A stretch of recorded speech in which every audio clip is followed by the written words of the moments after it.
જય માતાજી, જય શ્રી કૃષ્ણ, હર હર મહાદેવ. સ્વાગત છે તમારું નવા એક વ્લોગમાં. તો સરસ મજાના નાઈ ધોઈને થઈ ગયા છે રેડી. તો આજે તો તમારા બધા માટે એક સરપ્રાઈઝ છે, કારણ કે આજે આપણે જવાનું છે શૂટિંગમાં. હા, તમે બરાબર હાસું સાંભળ્યું, આજે જવાનું છે શૂટિંગમાં. પણ શૂટિંગમાં જવાનું છે એક્ટિંગ કરવા નહીં, ખાલી લોકેશન ઉપર એક કાંટો મારવા. કારણ કે 2-3 મહિનાથી ના ગયો નથી, તો વિચાર આવ્યો છે કે આ જવું છે. અને એમાં પાછું એવું છે કે આ છે ને બહારથી મહેમાન આવે છે, મારા ભાણો ને એ બધા ખબર કાઢવા. તો એ કોઈ દિવસ શૂટિંગ લોકેશન ઉપર નથી ગયા, તો એ કીધું છે કે જવું છે આપણે આંટો મારવા. તો મેં કીધું કાંઈ વાંધો નહીં, આવી જાઓ ઘરે, આપણે શૂટિંગ લોકેશન ઉપર આંટો મારવા જઈશું. તો ત્યાં તમને બધાને મળવીશ. વિડીયોમાં ઠેઠું રહેશે, જોવાની મજા આવશે. હું બીજાના વ્લોગ જોઉં ને તો મને એમ થાય કે ભાઈ હાલો ને હું ક્યાંક બહાર જાઉં, બધા હારે, ફ્રેન્ડ હારે, ફેમિલી હારે બહાર જઈને ફરવું, એન્જોય કરવું. પણ યાર હાવ એટલે હાવ ચોખ્ખી ના પાડેલી છે ડૉક્ટરે ઘરેથી. કાંઈ વજન નહીં ઉપાડવાનો અને ક્યાંય બહાર જવાનું નહીં. હાવ એટલે હાવ જેલમાં હોય ને એવું લાગે છે. આઈ થિંક તો તમે બધા પણ છે ને રોજના રોજ એકના એક વ્લોગ જોઈને કંટાળી ગયા છો. પણ યાર હું શું કરું, મને છે ને હમણાં 1-2 મહિના સુધી છે ને કે ઘરની બહાર જવાની હાવ એટલે હાવ મનાય છે. એટલે હું ઘરે બધા ફેમિલી વ્લોગ બનાવ્યા રાખું છું. જેવી છૂટી મળી જશે ને ભેગા આપણે ક્યાંક ટ્રીપ ઉપર જઈશું, બરાબર? તો આવી ગયા છે શૂટિંગ લોકેશન ઉપર, અને આ છે આપણી ગલોટિયા પાન સેન્ટર નામની દુકાન. તો મારા મિત્ર લાલુ દાદા, એને પૂછવી કે આજે હું શૂટિંગ કર્યું છે. લાલુ દાદા, શું શૂટિંગ હતું આજે અમારે વિદેશથી ભૂરિયો આવ્યો, ભૂરિયાનું શૂટિંગ હતું. એટલે મારા ગઢા હારા પણ આવ્યા હતા. એવું છે? આપ મારી દુકાન કોણ સંભાળે? ગોકુળભાઈ અત્યારે સંભાળે. તો આપણી દુકાન ઉપર ગોકુળભાઈ કબજો કરી લીધો છે, પણ બહુ જલ્દી આપણે પાછી લઈ લેવાની છે.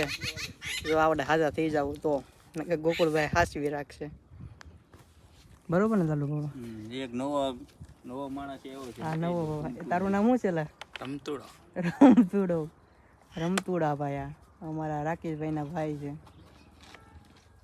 આપણી દુકાન ગગ્ગા શેઠનું ઘર. તો બધાને મળી લીધું છે, અને હું ને અમારો ભાણો અમે બંને ભાગ્યા હવે ઘરે, કારણ કે માપવાનો ટાઈમ થઈ ગયો છે. ડાયાબિટીસ અને દવા પીવાની છે. હા, તો ગોકુળભાઈની મોટર પડી છે, બીજા કલાકાર આવ્યા છે, એ છે. ચાલો જાય ઘરે. તો આવી ગયા છે એ ઘરે, આવી ગયું છે આપણું ઘર. યાર,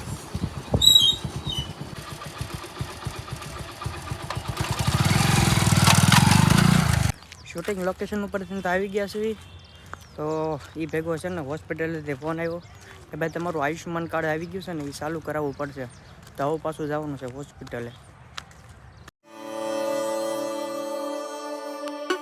તો આવી ગયો છું હોસ્પિટલેથી ઘરે.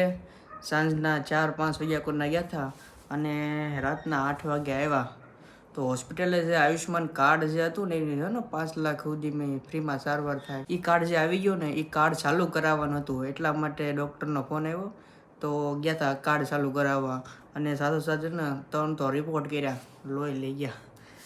જો અહીંથી લોહી લઈ ગયા, 3 રિપોર્ટ કર્યા. એ તો એ રિપોર્ટ આવે, એ XYZ થોડું ઘણું જે કામ હોય એ બધું કર્યું. એમાં 8 વાગી ગયા. અને 8 વાગી ગયા પછી અહીંયા ઘરે આવીને વાળું પાણી કર્યા. ત્યાં 9-10 જેવો ટાઈમ થઈ ગયો છે. તો ભાઈઓ વિચાર કરું છું કે હવે છે ને એક Q&A વિડીયો બનાવી નાખું. પણ Q&A વિડીયો કેવો ખબર? કે આની પહેલાં જો કે આપણે 2 Q&A વિડીયો બનાવેલા જ છે, તો એ વિડીયો છે ને થોડાક સાદા છે. આ ત્રીજો આપણે જે Q&A વિડીયો બનાવવાનો છે ને, એ આપણે થોડોક આમ યુનિક બનાવીએ એમ. ઓલા જે આની પહેલાં જે 2 Q&A વિડીયો બનાવ્યા ને, એમાં તમે બધા છે ને સાદા સવાલ પૂછેલા છે કે ભાઈ મસ્કાભાઈ તમારે મહિને ઇન્કમ કેટલી છે, મસ્કાભાઈ તમે ક્યાં રહ્યો, તમે કયા ગામમાં રહ્યો, એમ XYZ. એ સવાલના જવાબ મેં લગભગ તમને બધાને કેટલી વાર આપેલા છે. તો આ વખતે છે ને હાવ કંઈક આમ તમે નવા જ સવાલ જવાબ પૂછો છે, તમને ન ખબર હોય ને મને ન ખબર હોય એવા જ તે કંઈક અલગ Q&A વિડીયો બનાવી એમ. તો તમે બધા છે ને ખાસ એટલે ખાસ કોમેન્ટ કરજો, અને બધા છે ને મહેરબાની કરીને અલગ કોમેન્ટ કરજો. એકને કોમેન્ટ ન કરતા કે મસ્કાભાઈ તમારા મહિના આવક કેટલી છે, મસ્કાભાઈ તમે ક્યાં રહ્યો છો, એવી કોમેન્ટ ન કરતા. હાવ અલગ ને અલગ જ તે. અને પ્લસ જેને વિડીયોમાં આ બ્લોગમાં જેને આવવું હોય ને, એ બધા છે ને મને ઇન્સ્ટાગ્રામ ઉપર એક વિડીયો બનાવીને મોકલજો. તમારો સવાલ જે હોય ને એનો હું તમને જવાબ આપીશ, અને પ્લસ જે તમે જે વિડીયો બનાવીને મોકશો ને એ હું તમારે છે ને સોરી એ વિડીયો હું છે ને મારા યુટ્યુબ ચેનલ ઉપર તમારો વિડીયો હું ચડાવીશ. જેને પણ જો વિડીયોમાં આવવું હોય ને એ વિડીયો બનાવીને મને ટેગ કરીને મૂકજો સ્ટોરીમાં, અથવા મારી આઈડીમાં મને સેન્ડ કરજો મેસેજ તરીકે વિડીયો સેન્ડ કરજો. એટલે એ તમારો વિડીયો છે ને હું મારા યુટ્યુબ ચેનલ ધ મસ્કાભાઈ વ્લોગમાં ચડાવી દઈશ. ઓકે, તો કોમેન્ટ કરવાનું ભૂલતા નહીં. અને જો પહેલાં કહી દઉં, હાવ બધા અલગ જ સવાલ પૂછજો. મહેરબાની કરીને એકના એક ન પૂછતા.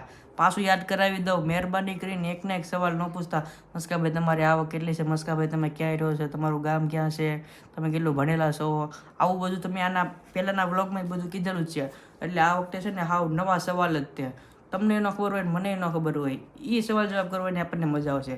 તો હાલો, હવે ડાયાબિટીસ માપવાનો ટાઈમ થઈ ગયો છે. ડાયાબિટીસ માપી નાખવી અને વ્લોગ એડિટિંગ કરી નાખું, પછી હું ભૂલી જાઉં. કારણ કે આખો દિવસ હોસ્પિટલના કામમાં હતો, પછી શૂટિંગ લોકેશન ઉપર ગયો હતો, એટલે થાકી ગયેલો છું.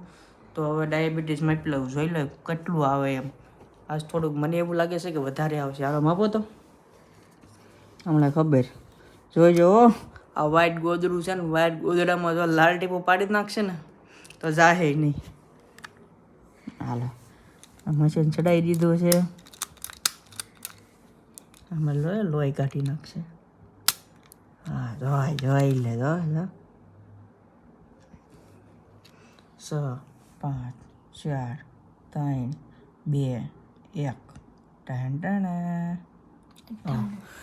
98 નોર્મલ છે ભાઈ, કાંઈ ચિંતા કર્યા જેવું નથી. તો હવે કાલ પાછું ડાયાલિસિસમાં છે. સોરી યાર, સ્પીડમાં બોલું છું ને કાંઈ હરખું બોલાતું નથી. તો કાલે આપણે ડાયાલિસિસ માટે જવાનું છે. તો જવાનું છે એમાં કંઈ નહીં હાલે, અઠવાડિયામાં 2 વાર જવાનું હોય. તો હાલો, હવે હું વિડીયો એડિટિંગ કરી નાખું. આ વ્લોગ તો હાવ નાનો તો બન્યો, કારણ કે હોસ્પિટલના કામમાં હતો અને ઘરે બધા મહેમાન બધા ખબર કાઢવા આવે, તો એને યાર બેઠવું પડે, તો ટાઈમ બહુ ઓછો મળે છે. પણ હવે આગળ કાંઈ નથી કહેવું. તો હાલો, બધાને good night, Har Har Mahadev. Video ગમે હોય તો વિડીયોને લાઈક કરજો, શેર કરજો, કમેન્ટ કરજો અને સબસ્ક્રાઈબ કરજો. યાર બોલાતું નથી, પાણી પીવું છે, જીભ હુકાય, શું કહેવાય જીભ, સોરી ગળું હુકાય છે. તો બધાને બાય બાય.